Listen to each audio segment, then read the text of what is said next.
Olá, bom dia.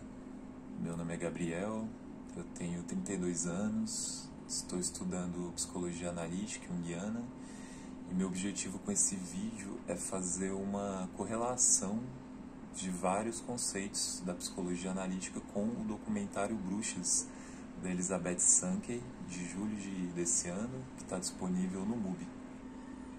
E esse documentário, ele investiga a relação da saúde mental no pós-parto e a representação histórica das bruxas na cultura ocidental. Esse filme se baseia na experiência da própria diretora, que teve uma internação psiquiátrica depois do nascimento do filho dela, e ele conta várias histórias de várias mulheres que nessa situação de pós-parto acabaram enfrentando sintomas depressivos, ideações suicidas e questões, muitas outras questões graves, mais sombrias.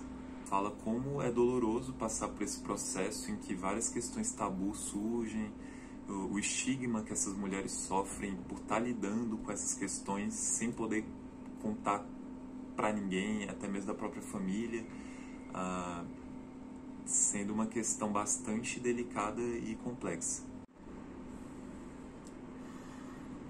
E no começo do filme ela traz o imaginário, o que seria a imagem da bruxa no imaginário popular. E ela traz dois exemplos que são muito comuns, que é a da bruxa boa e da bruxa má. Enquanto que a bruxa má, ela tem aquela aparência muito característica que todos nós já conhecemos, aquela bruxa geralmente velha, esquisita, às vezes até verde, com verruga no nariz, desejando mal, enfim. A bruxa boa seria aquela que é retratada pela beleza, pelo encantamento, mas que ao mesmo tempo não possui características muito relevantes, assim, é um poder muito, me parece um poder muito contido.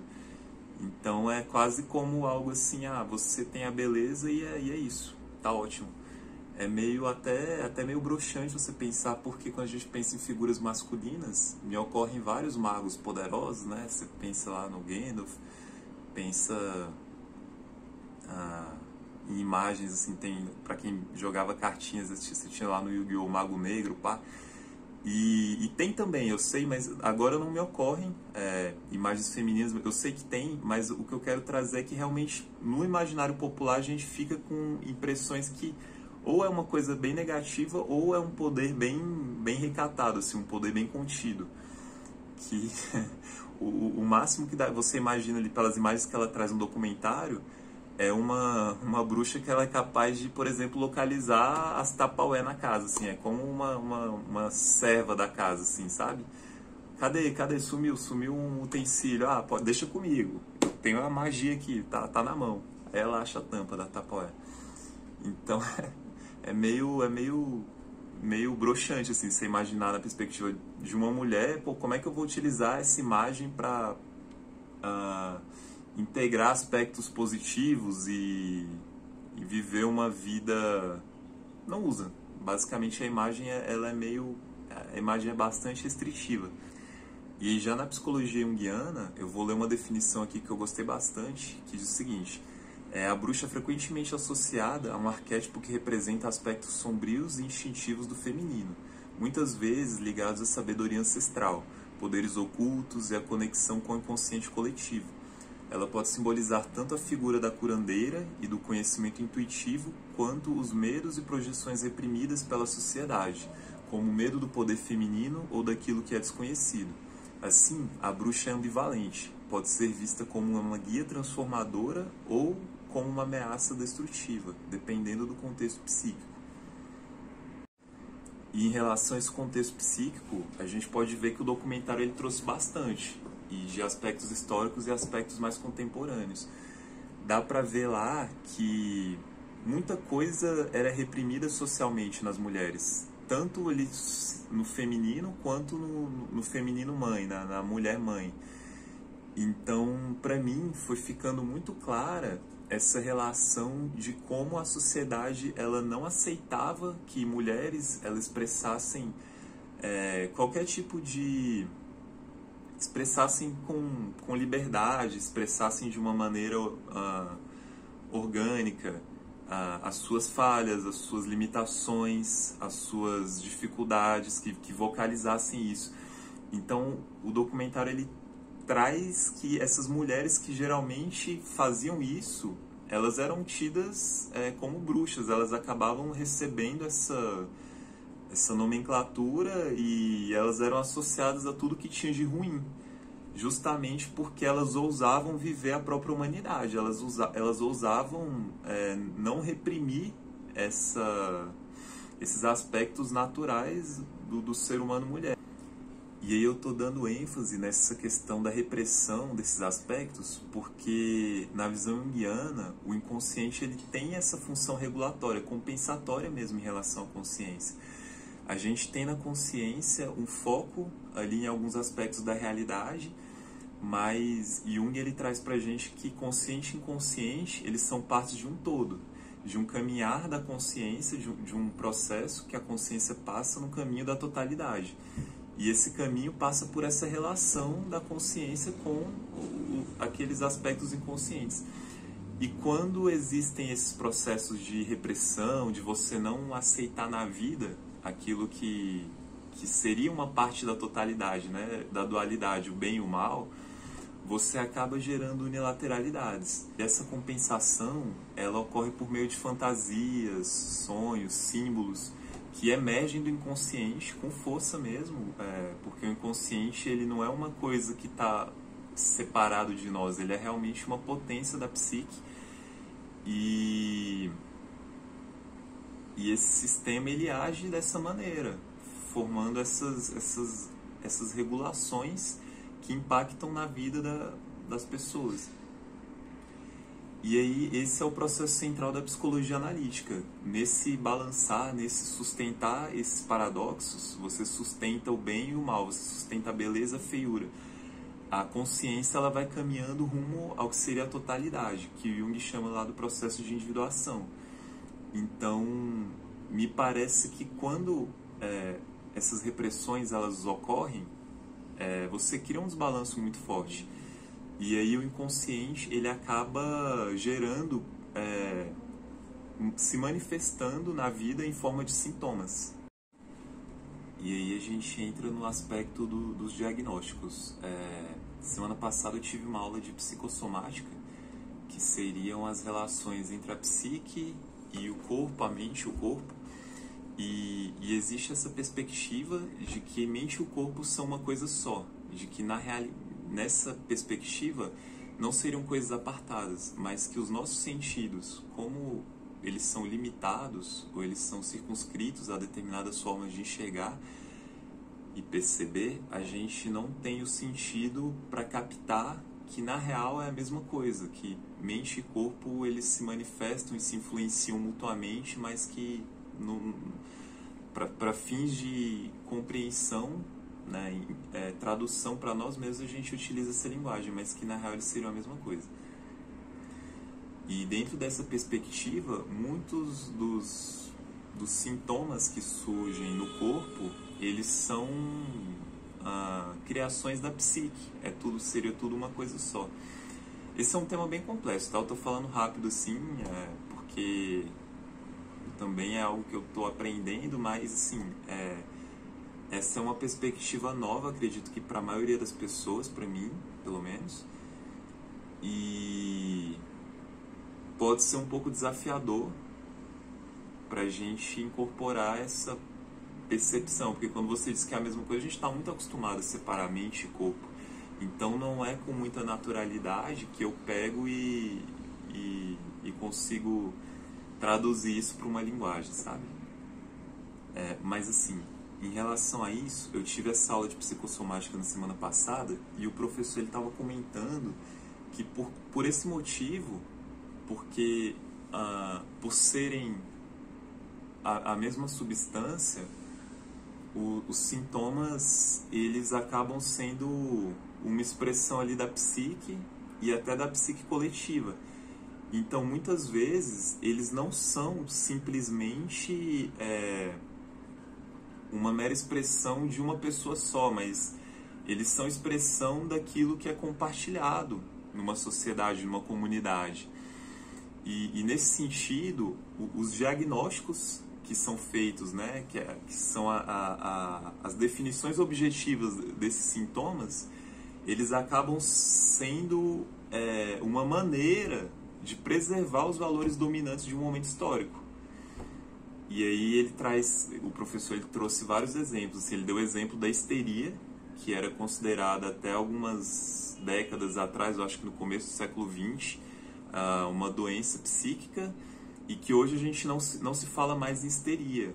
Hoje a gente tem novos diagnósticos, novas formas de enxergar a realidade que não contemplam mais essa doença que já teve o seu espaço e hoje já não tem mais.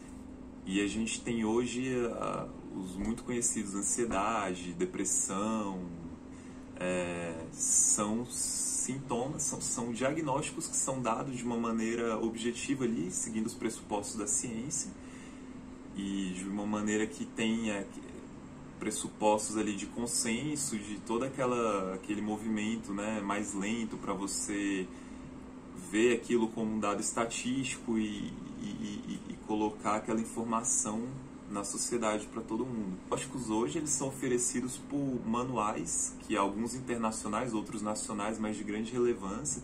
O DSM eu acredito que é feito nos Estados Unidos, e o CID ele é feito internacionalmente, acredito pela Organização Mundial de Saúde, mas eu realmente não tenho muito conhecimento a respeito disso.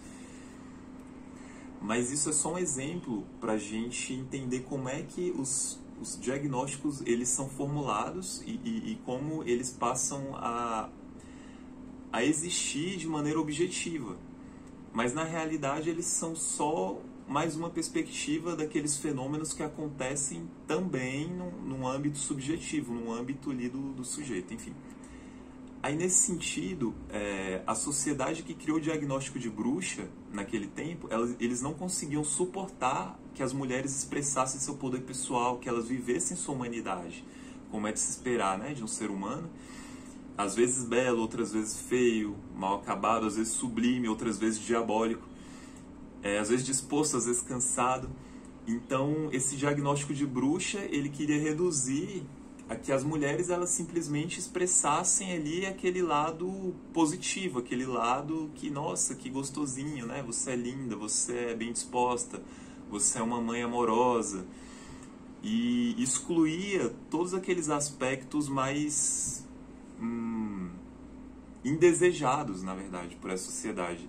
Eu acho que indesejados é uma palavra melhor do que negativos. E aí você tem esses aspectos que são excluídos e acabam se tornando sombra, se tornam aspectos sombrios porque eles não têm um lugar ali à luz. E aí, para além da repressão desses aspectos sociais, você diagnosticar uma mulher como bruxa naquele tempo tinha o sentido também de você limitar o poder feminino, porque muitas dessas mulheres elas eram curandeiras, elas eram parteiras, elas eram mulheres que tinham um contato muito próximo com essa sabedoria ancestral e que elas tinham essa relevância ali, elas manifestavam esse poder feminino que acabava sendo indesejado quando você tinha ali pessoas que queriam monopolizar esse poder, homens, né? E esse diagnóstico de bruxa, o queimar das bruxas e tudo mais, ele veio num momento em que o poder da mulher ele foi massacrado, você foi tirando o poder da mulher e você foi ascendendo o poder masculino, né, a um lugar que antes não era dele, a um lugar de tratamento das doenças, a um lugar de ser responsável ali pela saúde mental da comunidade. Então a mulher selvagem, essa mulher que tem esse contato muito próximo com a natureza, que sabe qual planta ela serve para quê, essa mulher que é parteira, que sabe dar luz, que tem esses conhecimentos ancestrais, ela foi massacrada, ela foi tornada indesejável, enquanto que houve uma ascensão dessa cultura do jaleco branco, como forma de se abordar a saúde mental. E aí no documentário tem uma cena que é muito legal, que mostra uma mulher saindo do ginecologista E ele dizendo pra ela, olha, é só uma expansão natural da pelve, é só você tomar uma aspirina que passa. E aí ela, interessada obviamente pelo seu próprio bem-estar, ela pergunta, não poderia ser uma gravidez ectópica? E ele fala, imagina, que gravidez ectópica, o quê? Onde é que você tá lendo essas coisas? E pede pra ela jogar fora as coisas que ela tá lendo e fala pra ela tomar aspirina que vai passar. Então, é um exemplo muito claro desse ignorar, né, do aspecto subjetivo das mulheres e que acaba se estendendo para todas as pessoas, né? Esse poder do jaleco branco, esse poder da medicina que objetifica e trata tudo como um diagnóstico e meio que ignora mesmo as pessoas e aquilo que a pessoa tem a dizer a respeito da sua própria condição. Cara, e para concluir esse vídeo, só me ocorre de fazer a reflexão de que